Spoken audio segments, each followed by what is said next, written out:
तो मित्रों, रोग प्रतिकारकतानी अंदर आपणे लसिका अंगों विषे अभ्यास करता था, प्राथमिक और द्वितीयक लसिका अंगों। तो आगळ आपणे एनी अंदर चर्चा करिए। जे लास्ट सेशननी अंदर आपणे द्वितीयक लसिका अंग मीन्स के जे अंग बी कोषों ने टी कोषों ने पोतानुं कार्य करवा माटेनुं स्थान पूरुं पाडे तेने द्वितीयक लसिका अंग तरीके आपणे ओळखता। जेनी अंदर आपणे विविध एक्जाम्पल्स जोया था, जेम के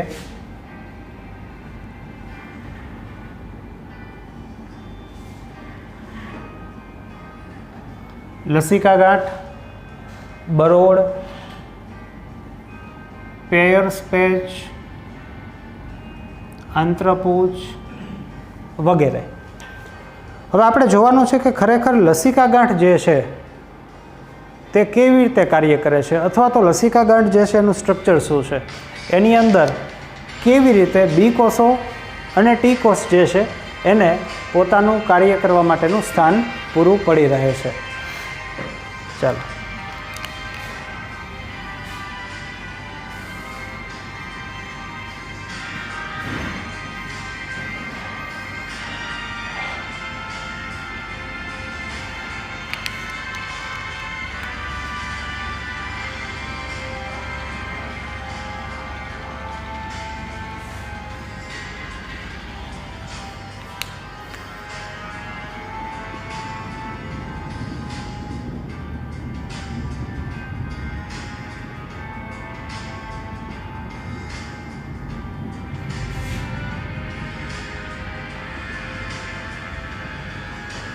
चलो तो धारो के आ छे, हूँ पहला तमने आखो प्लॉट आपी दऊं कि केवी रीतनुं शुं स्ट्रक्चर छे। आपणे समजीए छीए लाक्षणिक लसिका गांठ।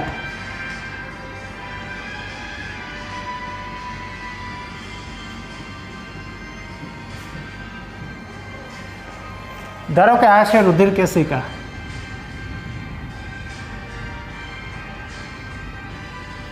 अथवा रुधिर वाहिनी, अने आ छे पेशीना कोषो।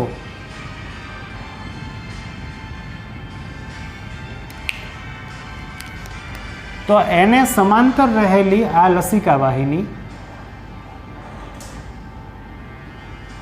धारो के आ छे लसिका वाहिनी 1, आ छे अन्य लसिका वाहिनी 2। तो जे स्थाने ते भेगी थाय छे तेने आपणे लसिका गांठ तरीके ओळखीए छीए। आ छे लसिका गांठ अने त्यांथी कोई त्रीजी लसिका वाहिनी बहार निकळे छे। तो आ एक लसिका गांठ छे जेमां लसिका वाहिनी 1 and 2 एंटर थाय छे, लसिका वाहिनी 3 बहार निकळे छे। हवे आ लसिका गांठ के जेनुं कार्य छे बी कोषो ने टी कोषो ने पोतानुं कार्य करवा माटे स्थान पूरुं पाडवुं, तो केवी रीते होय छे समजीए।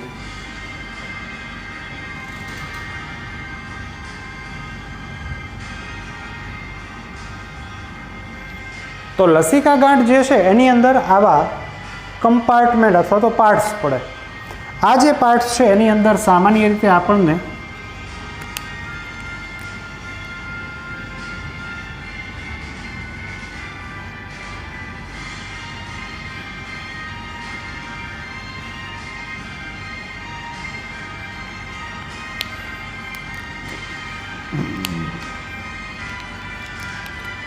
विविध प्रकारना कोषो जोवा मळे।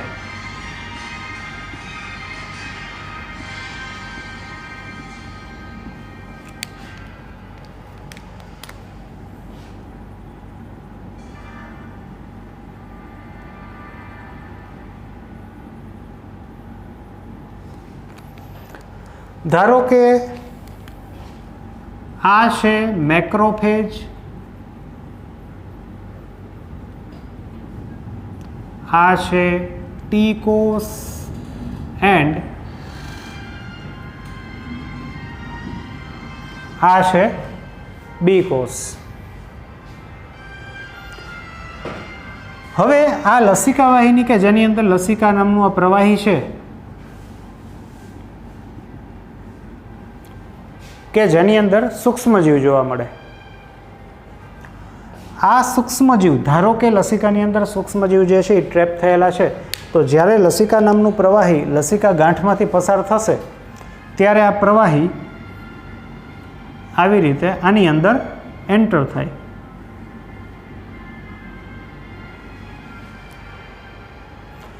કે જ્યાં ટી કોષો, બી કોષો કે જે એને ઓળખે એના વિરુદ્ધ એન્ટીબોડી બનાવશે તથા મેક્રોફેજ એનું ભક્ષણ કરશે. આવી રીતે જેને કહેવાય કે જે સૂક્ષ્મજીવો જે છે તે અહીંયા ટ્રેસ થાય, એના વિરુદ્ધ એન્ટીબોડી બને, એનું મૃત્યુ થાય એન્ડ ફાઇનલી લસિકા પ્રવાહી જે છે તે અહીંથી પાછું આમ સાદી ભાષામાં કહું તો શુદ્ધ થઈને આગળ વધે. ઉપરાંત સામાન્ય રીતે લસિકા ગાંઠ જે છે તે રુધિર વાહિની સાથે પણ જોડાયેલી હોય છે. ખાસ કરીને હું અહીંયા શીરાનું નામ આપીશ. એટલે કદાચ તમે એવું જોયું હોય, સાંભળેલું હોય કે લસિકા વાહિની જે છે તે શીરાને મળે છે અથવા શીરા સાથે જોઈન્ટ થાય છે, ભેગી થાય છે. તો ઘણી વખત મીન્સ કે કેવી રીતે થાય છે, તો એ આવી રીતે થાય છે. એટલે અહીંથી પાછું જે પ્રવાહી છે ને એ આમાં પણ જઈ શકે, આગળ રુધિરમાં પણ એ પાછું ઉમેરાઈ જાય અને આગળ લસિકા વાહિનીમાં પણ જઈ શકે. તો જે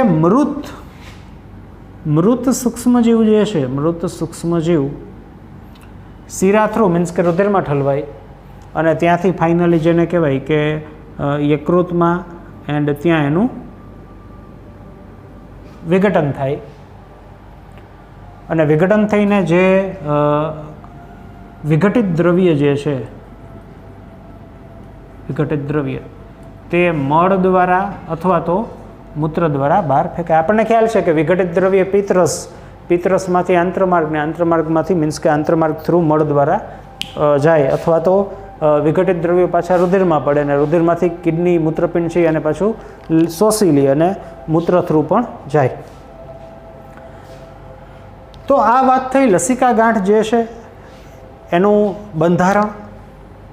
આપણે કાલે જોયું તો પેયર્સની પેચ છે જે ફૂલેલો ભાગ આંત્રમાર્ગની અંદર, આંતરડાની અંદર જે આપણે જોયું, તો એ આવી રીતનું જોઈએ. મીન્સ કે જેટલા પણ આપણે દ્વિતીયક લસિકાંગો જે છે એનું બેઝિક સ્ટ્રક્ચર, નોર્મલ સ્ટ્રક્ચર આવા પ્રકારનું જોઈએ કે એ જે પણ ફૂલેલો ભાગ છે કે ઇવન આપણે કાકડાની ચર્ચા કરીએ તો કાકડાની અંદર પણ આવું જ આપણને જોવા મળે. કાકડા કોને કહેવાય ને ક્યાં હોય એની આપણે ચર્ચા કરેલી છે. તો દરેક લસિકા ગાંઠ અથવા તો દ્વિતીયક લસિકાંગો જે છે એનું બેઝિક કોમન સ્ટ્રક્ચર આના જેવું છે. તો લસિકા તંત્ર જે છે એનો રોગ પ્રતિકારકતાની અંદર ખૂબ જ વધુ પ્રમાણમાં એનો મહત્ત્વ રહેલું છે, એનો રોલ રહેલો છે, એનો ભાગ રહેલો છે. હવે આપણે બીજી વસ્તુ સમજવાની છે, બહુ ખાસ ધ્યાન આપજો. જે ગઈકાલે આપણે જોયું કે જે પણ આ લસિકા વાહિનીઓ છે તે સામાન્ય રીતે રુધિર વાહિનીને સમાંતર આપણને જોવા મળે છે. પરંતુ આપણા શરીરની અંદર મોટા ભાગની લસિકા વાહિની શ્લેષ્મ અધિચ્છદની નીચે જોવા મળે છે. એ વળી શું સમજીએ.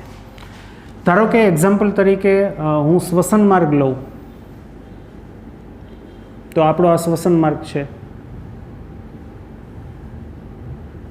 આ એના કોષો છે.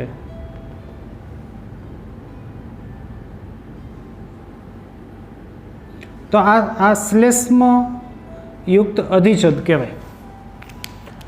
તો આપણા શરીરમાં જે લસિકા વાહિનીઓ છે એમાંની મોટા ભાગની, હવે હું હમણાં તમને પ્યોર આંકડો પણ કહીશ, પરંતુ મોટા ભાગની જે લસિકા વાહિનીઓ છે તે આપણા શરીરની અંદર જે શ્લેષ્મયુક્ત અધિચ્છદ છે, મીન્સ કે અધિચ્છદીય પેશી વિથ શ્લેષ્મ, એની જસ્ટ નીચે રહેલી છે.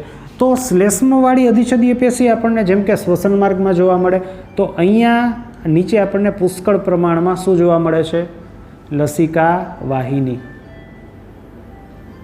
આવી જ રીતે હું બીજું તમને કહું તો અન્નમાર્ગ, કે ધારો કે આ આંતરડું છે આપણું, તો આ છે અધિચ્છદીય કોષો, અને ઇવન આપણે પાચન તંત્રમાં ભણી પણ ગયા, તો એની નીચે આપણને પુષ્કળ પ્રમાણમાં અહીંયા શું જોવા મળે છે? લસિકા વાહિની. એટલે મેં તમને એટલું શીખવાડ્યું કે આપણા શરીરની અંદર મોટા ભાગની જે લસિકા વાહિની છે તે શ્લેષ્મ અધિચ્છદ, શ્લેષ્મનો સ્ત્રાવ કરતી અધિચ્છદીય પેશી જેટલી પણ જગ્યાએ છે, જેમ કે શ્વસન માર્ગ છે, અન્ન માર્ગ છે, પછી પ્રજનન માર્ગ છે, તો આપણા શરીરમાં જેટલી પણ જગ્યાએ શ્લેષ્મ ઉત્પન્ન કરતી અધિચ્છદીય પેશી છે એની નીચે પુષ્કળ પ્રમાણમાં લસિકા વાહિનીનો જથ્થો આવેલો છે. એટલે શું? હવે આ જે વસ્તુ હું બોલ્યો, સિમ્પલ ડેફિનેશન જે આપી ભાષામાં હું બોલું છું, એને આપણે ટેક્સ્ટબુકની અંદર આપેલી એક વાત તરીકે સમજીએ. તો આવું તમે જોઈ શકો કે MALT નિયર એબાઉટ 50% છે. તો આનો મિનિંગ શું થાય? MALT મ્યુકોસલ, એ બોલે તો એસોસિએટેડ, L બોલે તો લિમ્ફોઇડ, T બોલે તો ટીસ્યુ. એટલે કે મ્યુકોસલ એટલે કે શ્લેષ્મ અધિચ્છદ. અહીંયા આપણે શ્લેષ્મ અધિચ્છદ લેવાનું છે.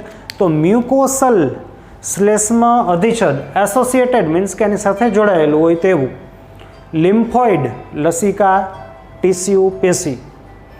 એટલે કે આપણા શરીરમાં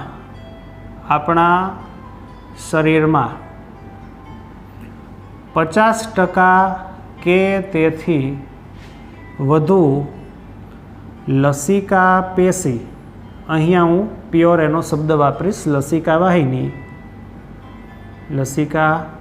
વાહિનીનો જથ્થો, જે મેં તમને અત્યારે સમજાવ્યું કે આપણા શરીરમાં 50% નિયર અબાઉટ લસિકા વાહિનીનો જથ્થો શ્લેષ્મ ઉત્પન્ન કરતી અધિચ્છદીય પેશીની નીચે આવેલ છે.